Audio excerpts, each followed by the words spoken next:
Hello, everybody, and welcome to this week's Fireside Chats Reflections.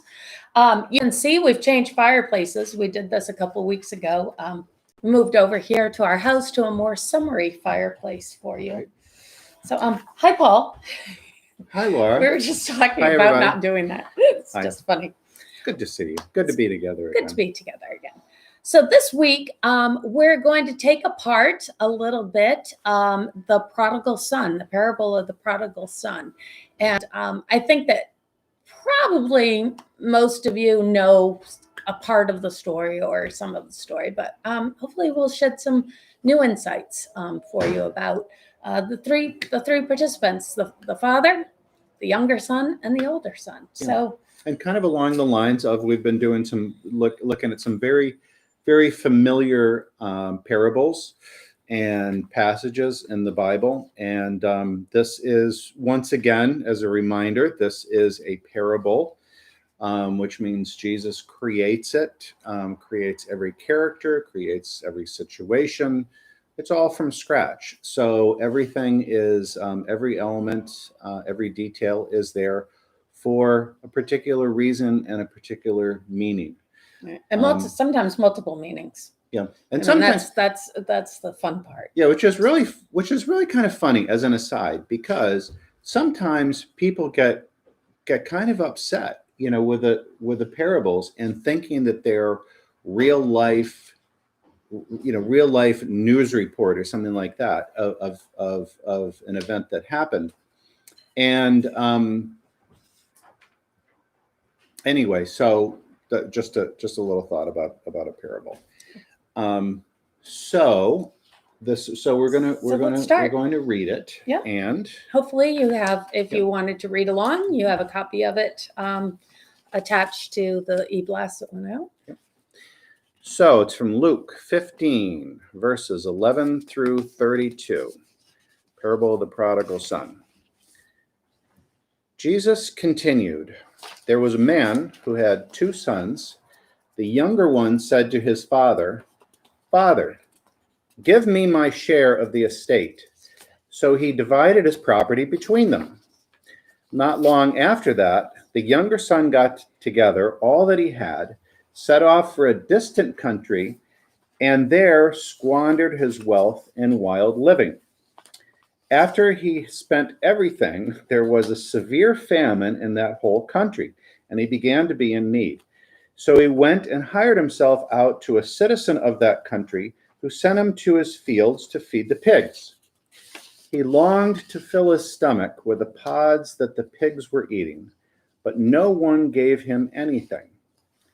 When he came to his senses, he said, 'How many of my father's hired servants have food to spare? And here I'm starving to death. I will set out and go back to my father and say to him, Father, I have sinned against heaven and you. I'm no longer worthy to be called your son.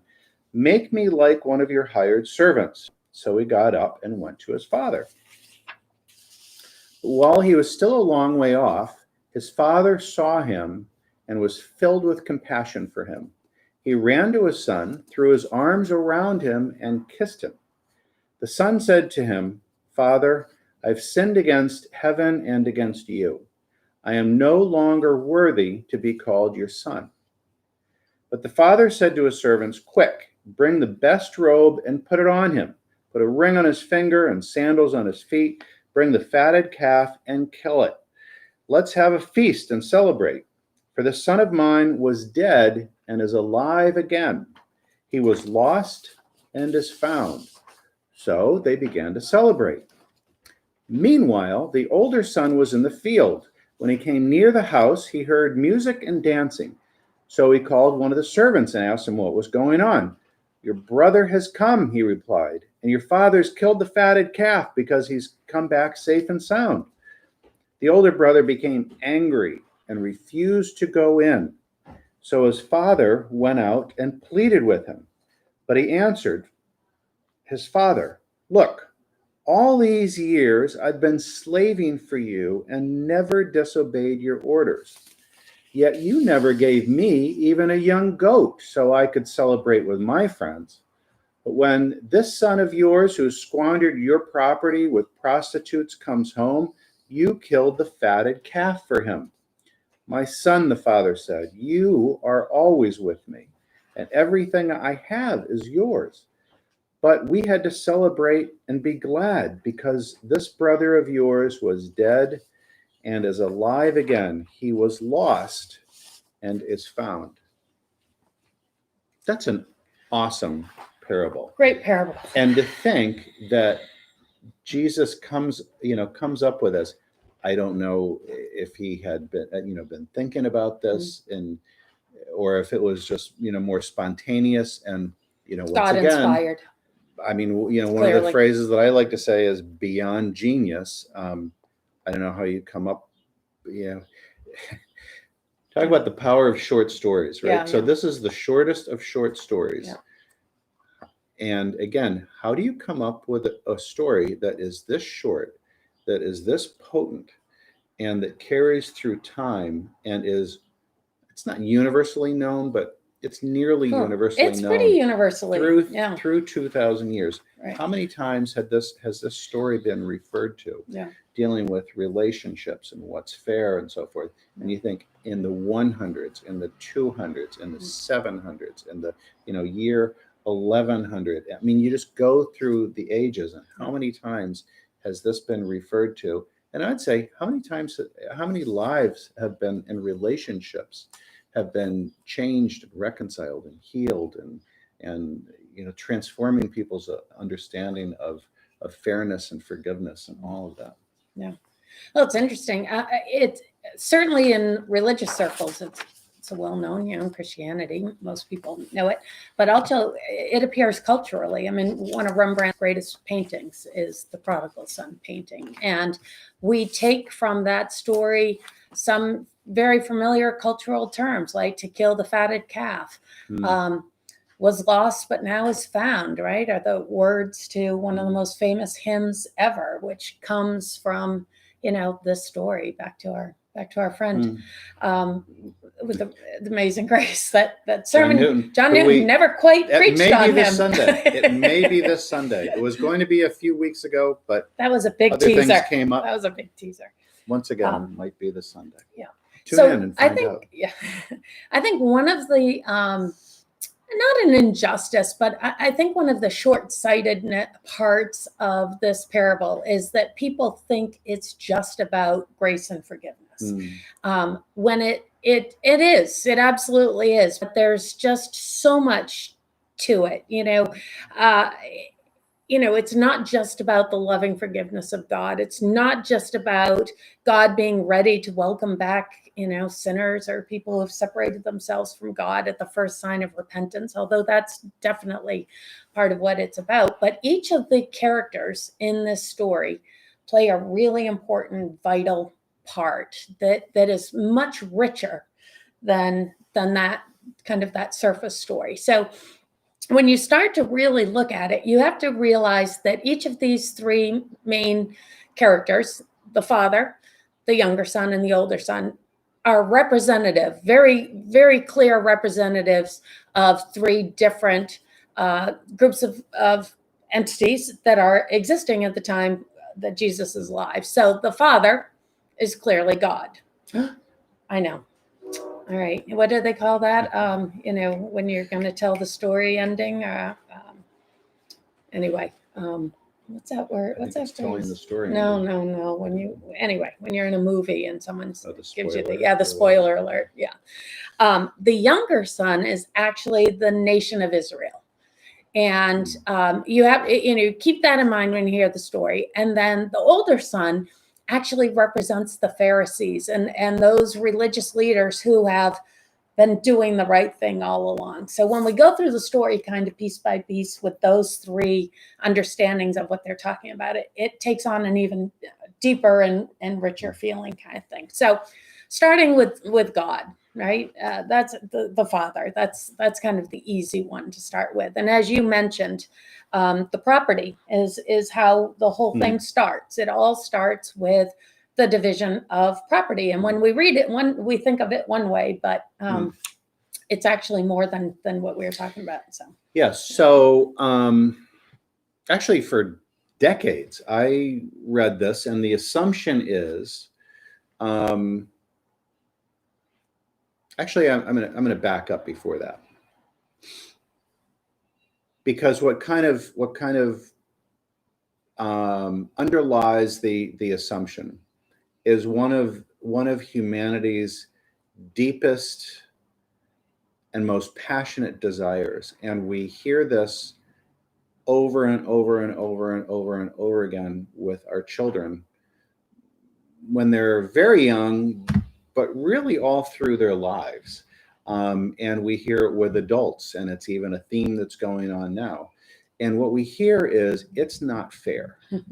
It's not fair. And it drives kids crazy if they sense that there's some kind of injustice, inequity, um, preferential treatment, who's being favored, and it drives adults crazy. And so that underlies this whole thing. And the interesting thing with the two sons, and what the scripture says is that is that the property was divided. The younger one said, "Father, give me my share of the estate." And it says, so he divided his property between them. What it doesn't say is that the property was divided equally. The assumption is the property is divided equally. But we forget that in this culture, and for more than 1,000 years, I think, it was the oldest son who would get sometimes all of the property inherited. And but in this case, at least the lion's share. So right there, and that's just the way that it was. Oldest son, good for you, lucky you. You got the estate. So right there, what's unspoken to us, but everybody knew very, very well when they were hearing this, is that the older son already got the lion's share. He was blessed. He was treated. It was considered kind of just then. It's just the way that it was. But he already received his blessing. He was privileged. Yeah, he was privileged. He was privileged. For sure. Yeah. And then go to the younger son, right? So what does the younger son do? First of all, he asks for this, which also culturally just wasn't done. Like as the younger son, you knew you didn't have anything. So it's really nervy of the younger son to go forth and ask, right? But that's what we do for that of God. Do we have entitlement? So a little bit of entitlement. Right. So actually a little bit of entitlement, and more than that with both sons, really. Right. The younger one entitled, this is mine. Can you give me what's mine now? Older son entitled, well, of course I get the lion's share. Yeah. Yep. And that younger son, so if we're looking at the father as God and the younger son is Israel kind of thing, then it becomes so interesting that we feel like, because we are worshipers of God, because we love God, that we're entitled to certain things. Maybe that bad things aren't going to happen to us, or that diseases aren't going to strike us, or we're going to get everything that we ask for if we go to God in prayer. And when good things are happening, we go, well, of course they should happen. Right. And then we freak out and like, God, what's wrong with you? When something bad happens, is like, God, what's wrong with you? But not always is there an equal or more share of gratitude, right, with all the blessings that are there. It's just a sense of, this is what's due me. I'm entitled. Yeah. And there are like nuances that you have to read into this story too. Like the younger son asked for his share of land, which was the means of showing your wealth. You owned land, you were wealthy. And what does he do with it? He turns it into cash. Mm. Right? So he turns it into cash. So what does that mean? He sold it to somebody else. Mm. That's like a horrific thing to do then, and I don't know, maybe even now, and not being landowners. Now, but now with us, I mean, we're in a mobile society, and we go, oh, it's liquid. You exchange it. Then no way. Well, because your family's No lived way. on it for thousands of years. So he had to have sold it for cash, which would have brought great shame upon the family.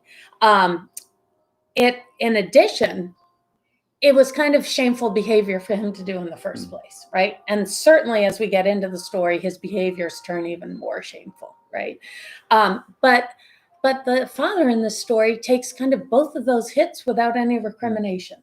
The son asks these absurd, shameful things and does them, and the father, we just see him, hand it over without any retribution. Now, in the Middle East in that time, that also would be unheard of. The father would have had every right to, when the son ended up selling that land, to take out some kind of action, physical action or whatever against the son. So everybody would expect that of the story, right? So the son went and sold the land, and everybody like, oh, the father's dead in the next part of the story, but the father's not, right?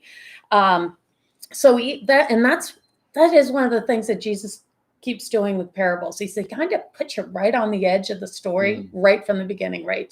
He lays it out enough that you're like, okay, I think I know what's going to happen, but oh my, and then there's the big shock factor about whatever. And he is intentionally designing these things to do what? To make us uncomfortable, to shock us.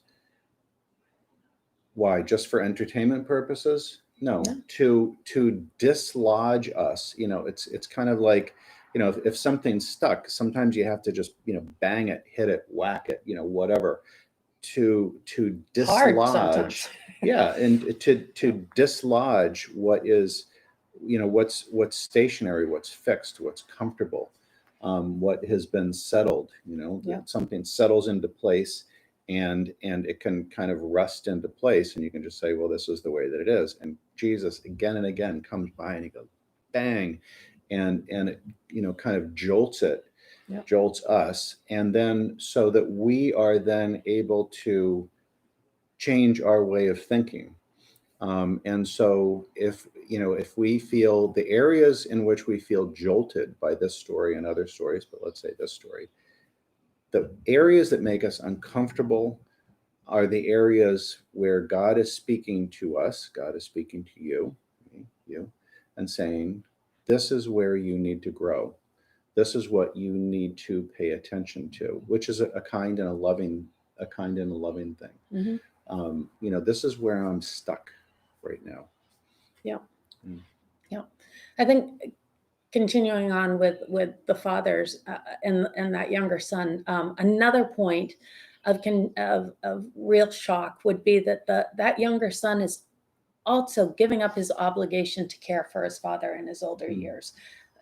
That's what the younger sons do. The older sons get the property and the land and can carry on that inheritance. The younger son's job is to take care of the father in his older years. So in this story, Jesus sets him up as this younger son's just like walking away from that obligation as well, right? And then if we jump forward in the story, at the end, how does the father respond when the younger son appears again? He runs to the younger son. Again, that would be something like in this time in Jewish culture, men, especially older men, didn't run. I mean, it just wasn't appropriate behavior. So Jesus puts this story that the father was so overcome, so incredibly overjoyed that he breaks all social norms and runs to this, and it's this lavish, unbridled welcome that this younger son gets. And this is that part of the story is the part of the great joy for God when people who have gone their own way, maybe away from God, return to God. That's the climax of that story, is how unbelievably enthusiastic and excited and everything the father is. So And then suddenly the son's reputation is shot from all the bad things that he's done, his selfishness, his narcissistic manner in which he's lived, the lack of respect, the lack of love, the lack of care for others. All of that is forgiven. All of that just is healed with that steps of forgiveness. Lavish welcome. Or do you have more to say? I have so much more to say, Paul. I don't even know why you would think I don't have more to say. Steps of forgiveness. Yeah. We can take 7 weeks on this for sure. But so I love the phrase where it says towards the beginning, when he came to his senses, right? When he came to his senses. And I would say that every single one of us has been in some kind of a position where we get so focused on, our needs, anger, jealousy, envy, greed, any one of these or all of these things, that you lose your orientation. You lose your orientation of of what's right, your goals, what's healthy, and kind of get in this otherworldliness, and you can get swallowed up with that. Addictions, deluding ourselves about different things. And then at some point, hopefully, which is a huge blessing, we come to our senses. We use that phrase all the time. And we kind of see our situation clearly, and then the point is, what comes after that? And that's, this is one of the real beauties of this story. And it also has a tremendous amount to do with forgiveness, and a question that people ask all the time about, should I just keep forgiving? Is this person's kind of using and abusing me or taking advantage of me? And, do I need to forgive that person? And what I love is that this story also lays out kind of this process of forgiveness, which is that the person who did wrong comes to his senses, says, I've sinned against you. When I go back, I'm going to say to my father. And so he kind of develops a plan and saying, I've sinned against heaven and against you. I'm no longer worthy, which isn't false, like self-degradation or something. It's this feeling of like, oh my God, what have I done? And then it goes through these steps of, Father filled with compassion and so forth. But that only really comes, the compassion. I mean, the dad doesn't know that these things have happened, which was an interesting dynamic. But within the son, he has recognition, full recognition of what he has done, which is a step called contrition. There's confession, that gets played and played again. First, it gets played out in his mind, and then he actually says to his father when they're together, I've sinned against you and heaven. So there's confession. There's the satisfaction of presenting himself to his father and saying, look, I deserve nothing from you. I will work in your fields, and I'm just going to give myself to you. I throw myself on your mercy, genuinely. And then there's the forgiveness. To me, that's an incredibly healthy and full and real and kind of substantive process of forgiveness and transformation. If you want to become transformed, you just don't, if I really wrong you, I just don't come to you and say, oh, I'm sorry. And you go, oh, you're forgiven. It's like there's more to it than that, for the process to be complete in you, and for the process to be complete in me. And it involves, what people who've gone through substance abuse say, hitting bottom. The coming to your senses is, and everybody hits bottom differently. And it's not just substance abuse. It's knowing that, you said something that hurt another person's, feelings, whatever it was. And that builds wonderful, loving, genuine relationships. It's not just skimming the surface. So beautiful, beautiful part of the story. And that's where, when you go through this process, the other wonderful phrase is, the son of mine was dead and is alive again. That the father says two different times in the story. And that's a huge theme of Jesus and of our spiritual practice and Christianity and our faith, is the going through the process of being kind of decrepit, depraved, not being in our senses and coming to life again, which is exactly what Jesus says it's about. It's not about being righteous and following all the rules. It's like that's not really what life is about. It's that doesn't. What do you have at the end if you followed all the rules and you've done everything right, you righteously thrown people aside? Doesn't really doesn't get you the fullness of life. Yeah. That's it. Well, that pretty much is our time. So that's good. I think that's a good it's a good way to end. Yeah. I mean, there's just so much more. I mean, I could. Yeah. I've got half an hour. He had half an hour's worth. I have half an hour's Yeah. worth. We could go on. We go on a long time. Maybe we just revisit the younger son and the older brother next week, kind of thing. So it's a beautiful day out there. Okay. Well, I don't know. I mean, I don't know what. I don't know what to do at this point. Yeah. So. Well, I this mean, is the problem with live YouTube. Yeah. Well, I mean, okay, then I'll say, I mean, the other level is too about that we've. But I don't think we want to go into that. We don't want to go. The other level is something that we'll talk about next week. Yeah.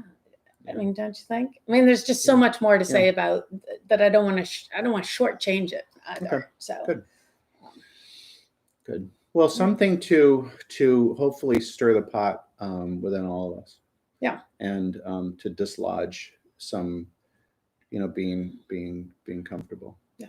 And it's a good reflection to think about God's lavish welcome. And just taking that part of God that we talked about and thinking about, what Jesus, what he's saying about that. He's saying, if you fall away, don't worry so much. You can come back, and God is still there, and God is, ready and willing to run towards you to welcome you back. It's a beautiful, and throws a big party, right? Which is really fun, really good part. All right. Sure. Shall we wrap up? Sure. Okay. Let's join together in the Lord's Prayer. Our Father, who art in heaven, hallowed be thy name. Thy kingdom come, thy will be done, on earth as it is in heaven. And give us this day our daily bread, and forgive us our trespasses, as we forgive those who trespass against us. And lead us not into temptation, but deliver us from evil. For thine is the kingdom, and the power, and the glory forever. Amen.